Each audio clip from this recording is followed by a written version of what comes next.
USS Langley is, often, forgotten even by those who make a habit of studying American naval history. This is not necessarily a surprise, as she was never a real combat warship. Always a testbed for carrier theory, Langley was not designed for, nor intended to serve in, a combat role. At least not in the same way that her successors were. Slow, small, and something of a slapdash conversion, Langley was an important stepping stone for all her flaws. Everyone starts somewhere, and it's not like HMS Argus was really that much better on the British side. In the case of Langley, though, she started life as a collier named Jupiter. For those unfamiliar with that term, that's a ship designed primarily for carrying coal around before oil became the go-to fuel. This isn't to say the ships couldn't be used for more standard cargo, though, but they were intended for coal transport. In Jupiter's case, she was one of 4 in her class. Laid down in California in October of 1911, launched in 1912, and commissioned in 1913. This isn't really too strange of a beginning, though to be fair, her class would turn out to be a somewhat cursed one. In that regard, the Proteus class of callers lived an unfortunate life. For example, pretty much anyone who looks at ships, or paranormal stuff, has heard of Cyclops, I'd be willing to bet. Or, again, paranormal stuff, the Bermuda Triangle. Yeah, Cyclops was one of Jupiter's sisters. As if that isn't enough, her other 2 sisters also vanished without a trace in the exact same area, doing the same kind of transport mission, but during World War II, whereas Cyclops vanished in World War I. Jupiter is, thus, the only one of the class to not actually vanish in the middle of nowhere. Though how odd this is to you probably depends on how much you believe in the Bermuda Triangle actually being supernatural. At any rate, back to focusing on her and her conversion. After serving for some years as a collier, mostly ferrying coal, cargo, and the odd troop around, she was selected to become the first American aircraft carrier. I should note this was not at all to the Navy's liking, as they were already, even at this early stage, looking at much larger and faster ships.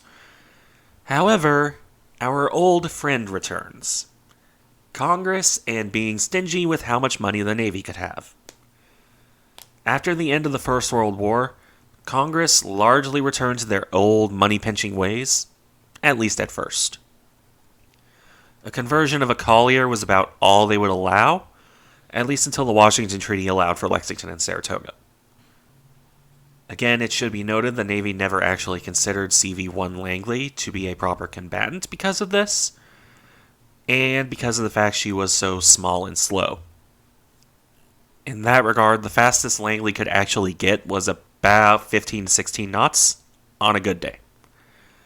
That's a good 6 knots slower than the standard battleships, which are hardly speed demons. Forget keeping up with anything like cruisers or the later and larger carriers. That alone would be enough to tell you everything about what her intended role was. If a ship is not fast enough to keep up with the fleet, are you really going to use it in combat? Further evidence in support of this could come from the slapdash nature of her conversion. In common with other early conversions of liners and the like, her flight deck was less built into the hull and more built on top of it. She had enough girders and such things to look a bit like a seagoing skyscraper under construction, if you ask me. On top of this, and her flush deck, Langley's bridge was the exact same as it had been as Jupiter, just with girders on all sides and the aforementioned flush flight deck overhanging it. Must have made for quite the interesting position to serve from, I guess. Further hints of just how little was done to convert her come from storage space. Langley retained her cargo holds from her collier day, with one of them filled with aviation gasoline, and one used for elevator machinery and a magazine. The other 4, she had 6 holds, were used to store disassembled aircraft as if she were a cargo ship ferrying them around instead of an aircraft carrier. We'll see that come up again later. There was a gantry train traveling about under the flight deck to lift those planes out of the cargo holds. Since, again, Langley wasn't really a proper carrier, her planes weren't stored ready to launch. She didn't have a hangar deck like you'd think of one on a modern, or even another conversion, carrier. The planes were brought out of the holds, reassembled on what amounts to her hangar, and then the elevator would be lowered to carry them up to the flight deck. The elevator didn't even touch the hangar deck, instead sitting a few feet above it, even in the down position.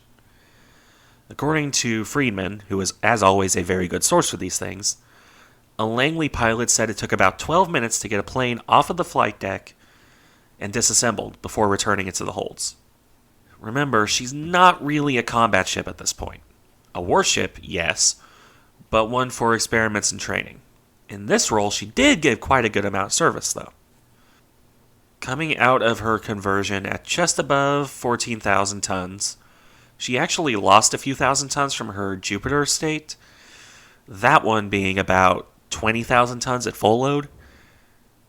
Her length and beam, on the other hand, remained the exact same, 542 feet and 65 feet respectively. Again, very little of her actual hull form was changed, most of the visible changes being all those girders supporting her flight deck.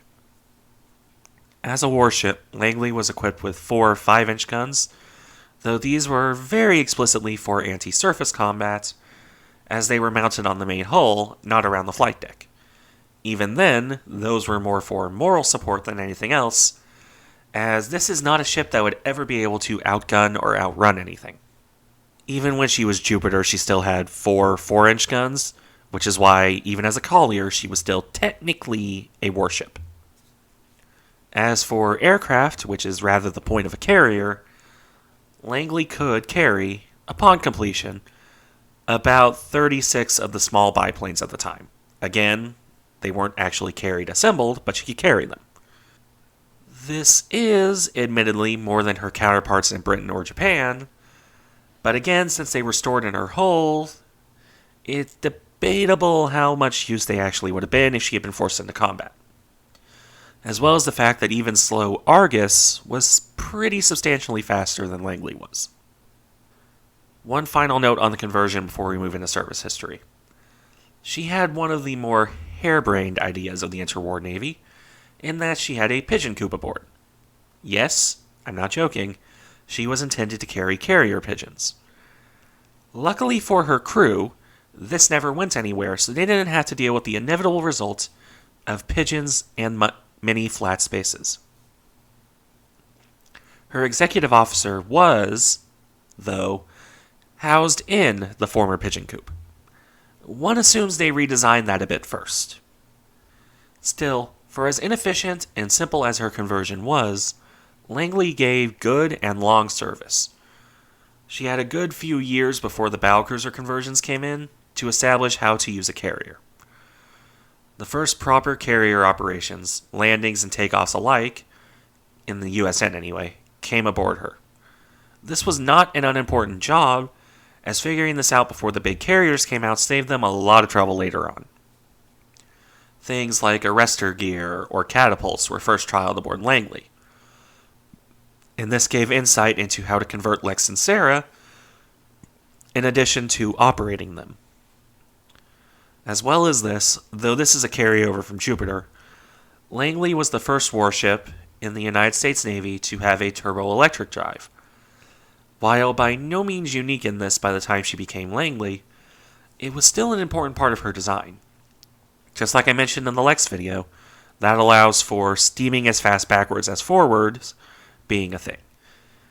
It was never really a valuable thing in service, but it did help shape the conversion of the battlecruisers, so it is important to note here.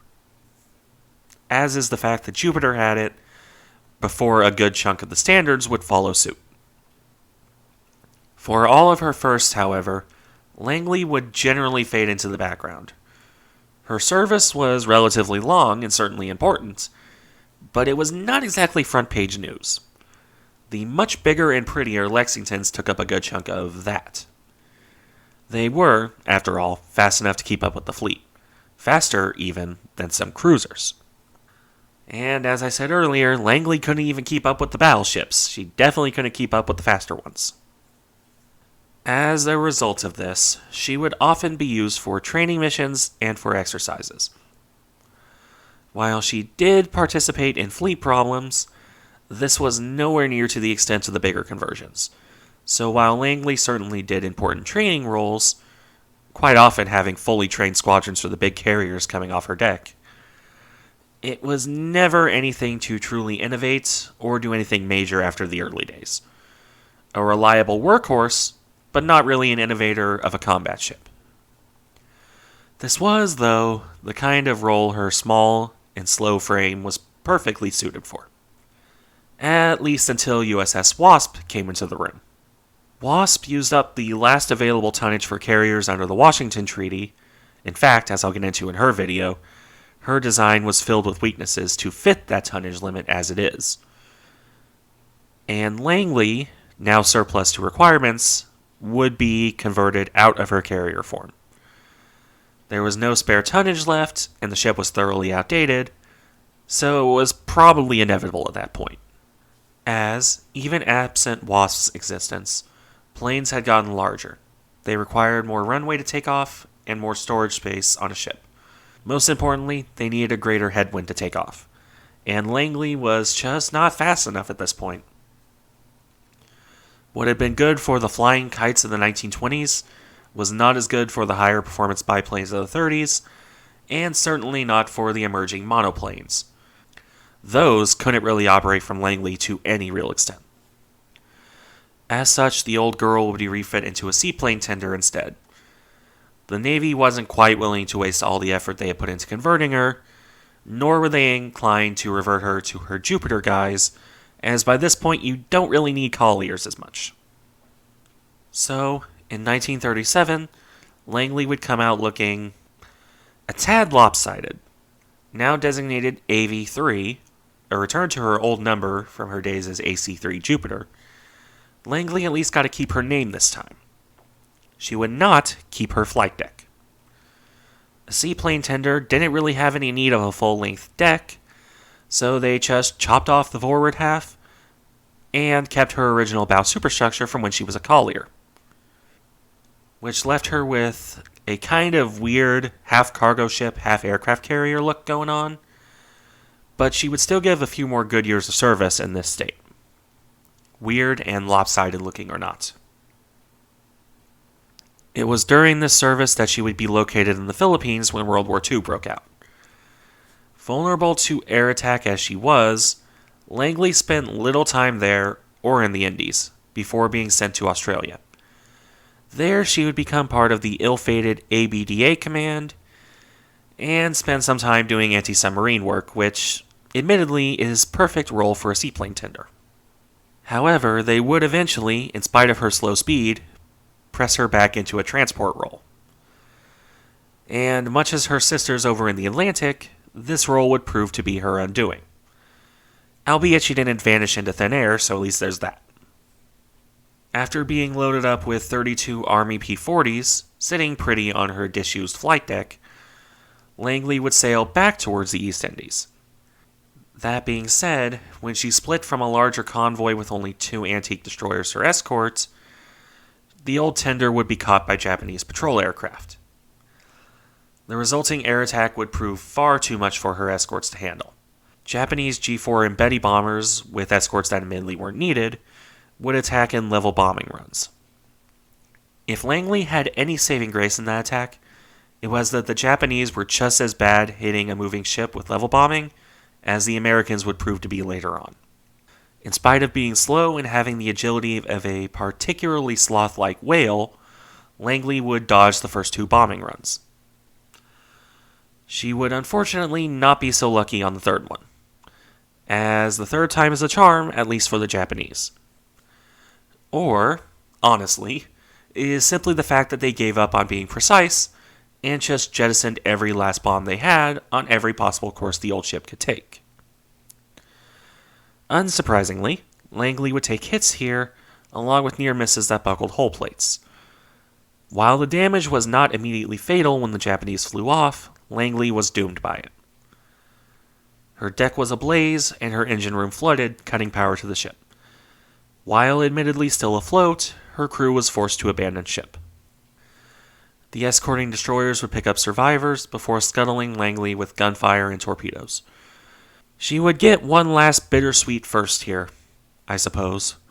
The first American aircraft carrier, no matter the fact she was a seaplane tender at this point, to be sunk by Japanese damage and American scuttling action. Unfortunately, her crew would not fare much better.